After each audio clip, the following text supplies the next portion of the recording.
राक्षसों की सेना कितनी ही शक्तिशाली क्यों ना हो, लेकिन कभी ना कभी उनको हारना होता है। ऐसी ही एक टीम, ऐसी एक दानवों की टीम खेल रही है आईपीएल में। नाम है एसआरएच सनराइजर हैदराबाद। जो शक्तिशाली तो बहुत है, लेकिन अब उनकी शक्ति उनकी कमजोरी बनती हुई दिख रही है। भाई साहब, पॉइंट्स टेबल में सबसे लास्ट में, सबसे नीचे पायदान पे है ये टीम। और इस टीम में दानव, राक्षस, दैत्य हैं। भाई साहब, कहते हैं लोग कि ये दानवों की टीम है, जिसमें Travis head, Abhishek Sharma, Ishan Kishan, Klaasen जैसे खिलाड़ी हैं। लेकिन अब उस टीम का हाल बहुत खराब हो गया है। 4 मैच खेल चुकी है इस आईपीएल में अभी तक ये टीम, और उसमें से 3 मैच हार के सबसे नीचे पहुंच चुकी है भाई साहब। तो इसीलिए कहते हैं कि ज्यादा शक्तिशाली होना भी कभी-कभी आपका पतन का कारण बन जाता है, क्योंकि आपकी सोच ये हो जाती है कि अब आप किसी से हारेंगे नहीं। अगर आप हैदराबाद की भी टीम है तो भी आपको हारना पड़ेगा। अभी लास्ट मैच इन्होंने कोलकाता के सामने जो हारा है ना, बल्कि सरेंडर किया है भाई साहब। कोई उस मैच में कोई संघर्ष हुआ नहीं। कोलकाता ने 200 प्लस स्कोर बनाया, और माना जाता है कि सनराइजर हैदराबाद 200 का स्कोर ऐसे ही चेज कर सकते हैं, और कर भी सकते हैं। लेकिन अब इनके दिमाग में शायद अपनी शक्तियों का कुछ ज्यादा ही आ गया है कि हमारे अंदर शक्तियां बहुत है। Travis head, Abhishek Sharma, Klaasen, Ishan Kishan, इनको लेके शायद अब ये अति विश्वास हो चुका है इनके अंदर। अभी जब ये पहली इनिंग में खेलते हैं तो लोगों को विश्वास रहता है कि ये किसी दिन 300 भी बना देंगे आईपीएल में। लेकिन भाई साहब, अब स्थिति वो है कि 180 तक पहुंचते-पहुंचते भी इनकी सांसें फूल जा रही है। तो हर टीम के साथ ऐसा होता है साहब। आप हमेशा जीत नहीं सकते, आप हमेशा अच्छा नहीं खेल सकते। मुंबई और सीएसके के साथ भी ऐसा ही कुछ हो रहा है, तो हैदराबाद भी कहाँ पीछे रहने वाली थी। हैदराबाद ने भी बता दिया कि हमारी टीम इतनी शक्तिशाली होने के बाद भी हम इतने पिछड़ चुके हैं। तो अब हैदराबाद की रणनीति होगी क्या? हैदराबाद समझ में नहीं आ रहा कब हैदराबाद से शिफ्ट होके हार्दराबाद बन चुका है। ये हार ही रहे हैं अब हर मैच को, और मुझे नहीं लग रहा है कि अब ये कमबैक कर पाएंगे, क्योंकि इनको एक ही तरह का क्रिकेट खेलना आता है। हैदराबाद की टीम में एक ही दिक्कत है कि इनको एक ही क्रिकेट खेलना आता है, वो है अटैकिंग क्रिकेट। लेकिन भाई साहब, अटैक करने के चक्कर में जो विकेट का पतन होता है ना, वो रोकना इनको नहीं आता है। अगर ट्रेविस हेड आउट हो चुके हैं, तो अभिषेक शर्मा नहीं रुक पाएँगे। अभिषेक आउट हो चुके हैं, तो ईशान नहीं रुकेंगे। ईशान आउट हो गए हैं, तो क्लासेन नहीं रुकेंगे। तो हालत ये हो गई है कि लास्ट में आते-आते चीज़ें पैट कमिंस, यानी कप्तान पैट कमिंस पे टिक जाती है। वो बेचारे लगाते हैं 2-4 शॉट, लेकिन साहब बॉलर हैं, वो कोई ऑलराउंडर भी नहीं है। तो इतना बड़ा स्कोर चेज़ करने में आपको आपके टॉप ऑर्डर और मिडल ऑर्डर की ज़रूरत होती है, ना कि बॉलर्स की।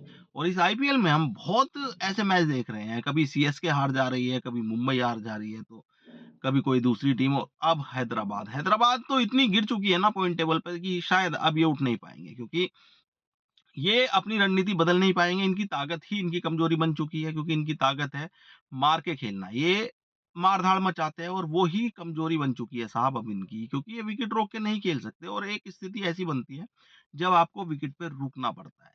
सीएसके, मुंबई इंडियंस, आरसीबी में वो कला है कि ये विकेट पे रुकने वाले बल्लेबाज इनके पास हैं, लेकिन हैदराबाद की टीम में वो बल्लेबाज हमें नहीं दिखते। ट्रेविस हेड बिल्कुल रुक के नहीं खेल सकते, चाहे विकेट गिर रहे हैं या नहीं।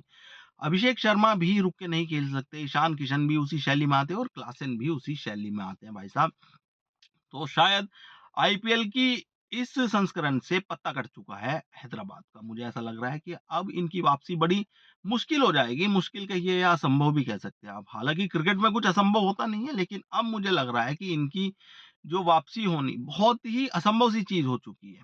क्योंकि इनमें कोई बदलाव नहीं आ रहा है। ये सिर्फ़ 300 के लिए खेल रहे हैं कि अगर हम पहली पारी में खेल रहे हैं 300 बना देंगे। भाई साहब, आप 200 बनाइए पहले। आप 200 के लिए जाइए तो शायद आप 300 के लिए जाएँगे। हाँ, ठीक है, बेस्ट आप आपका ही होगा आईपीएल की हिस्ट्री में। 289 शायद इन्हीं का बेस्ट है, सेकंड बेस्ट भी इन्हीं का है। लेकिन आप उनके भरोसे ही बैठे रहेंगे, उन रिकॉर्ड्स को पकड़ के ही अगर आप बैठे रहेंगे, तो आपकी स्थिति और खराब होनी है।